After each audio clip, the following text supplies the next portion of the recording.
Halo semuanya, perkenalkan nama saya Belgis Nurhaliza dengan NIM C1983207022 dari Program Studi Pendidikan Teknologi Informasi Fakultas Keguruan dan Ilmu Pendidikan Universitas Muhammadiyah Tasikmalaya. Di sini saya akan memenuhi salah satu tugas saya dalam mata kuliah belajar dan pembelajaran TIK, dan materi yang akan saya sampaikan mengenai keterampilan dasar mengajar dan simulasi penerapannya. Keterampilan dasar mengajar atau teaching skill merupakan keterampilan khusus yang harus dimiliki oleh guru agar dapat melaksanakan tugas mengajar secara efektif, efisien, dan profesional. Dalam mengajar ada dua kemampuan pokok yang harus dikuasai oleh seorang tenaga pengajar. 1. Menguasai materi atau bahan ajar yang akan diajarkan, yaitu what to teach. 2. Menguasai metodologi atau cara untuk membelajarkannya atau how to teach. Keterampilan dasar mengajar termasuk ke dalam aspek nomor 2, yaitu cara membelajarkan siswa. Keterampilan dasar mengajar mutlak harus dimiliki dan dikuasai oleh tenaga pengajar, karena dengan keterampilan dasar mengajar memberikan pengertian lebih dalam mengajar. Mengajar bukan hanya sekadar proses menyampaikan materi saja, tetapi menyangkut aspek yang lebih luas seperti pembinaan sikap, emosional, karakter, kebiasaan, dan nilai-nilai. Simulasi dan penerapannya. 1. Keterampilan bertanya, yaitu dikaitkan dengan proses pembelajaran. Maka kegiatan bertanya jawab antara guru dan siswa ini menunjukkan adanya interaksi di kelas yang dinamis dan multi arah.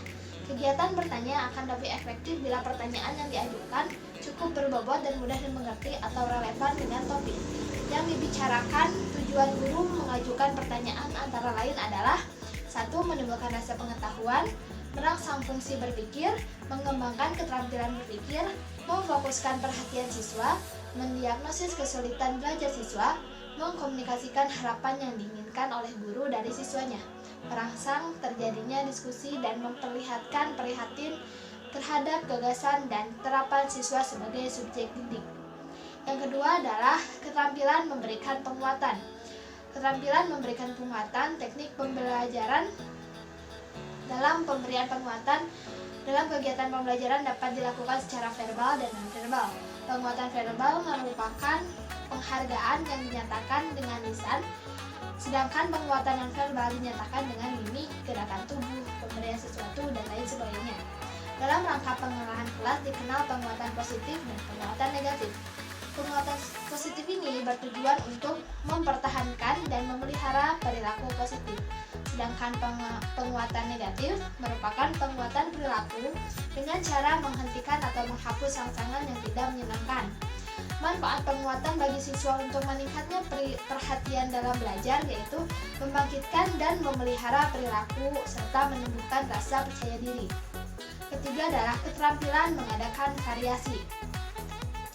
Dalam kegiatan pembelajaran, pengertian variasi merujuk pada tindakan dan perbuatan guru yang disengaja ataupun secara spontan, yang dimaksud untuk memacu dan mengikat perhatian siswa selama pelajaran berlangsung.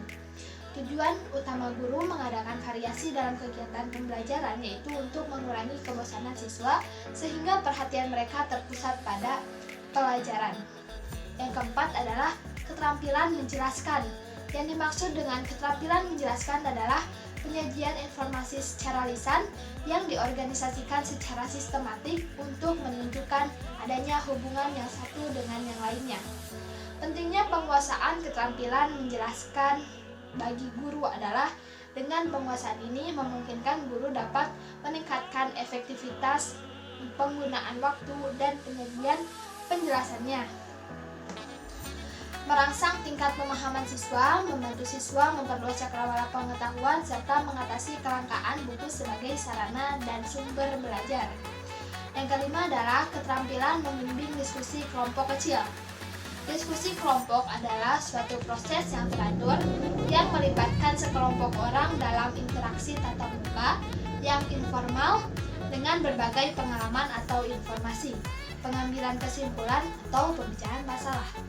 Diskusi kelompok merupakan strategi yang memungkinkan siswa untuk menguasai suatu konsep atau memecahkan suatu masalah melalui satu proses yang memberi kesempatan untuk berpikir, berpikir secara logis, berinteraksi sosial, serta berlatih bersikap positif. Dengan demikian, diskusi kelompok dapat meningkatkan kreativitas siswa serta membina kemampuan berkomunikasi, termasuk di dalamnya yaitu dengan keterampilan berbahasa. Yang keenam adalah keterampilan mengelola kelas.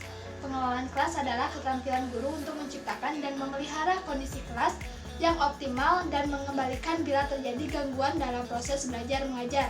Yang ketujuh adalah keterampilan mengajar kelompok kecil dan perseorangan. Secara fisik, bentuk pengajaran ini ialah berjumlah terbatas, yaitu berkisar antara 3 sampai 8 orang kelompok kecil dan seorang untuk perseorangan. Pengajaran kelompok kecil dan perseorangan memungkinkan guru memberikan perhatian terhadap siswa serta terjadinya hubungan yang lebih akrab antara guru dan siswa dengan siswanya.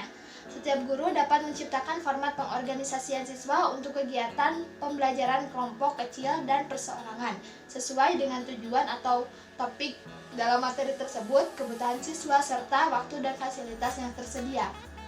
Mungkin cukup sekian pemaparan materi dari saya mengenai keterampilan dasar mengajar dan simulasi penerapannya. Mohon maaf bila banyak kekurangan dalam video ini.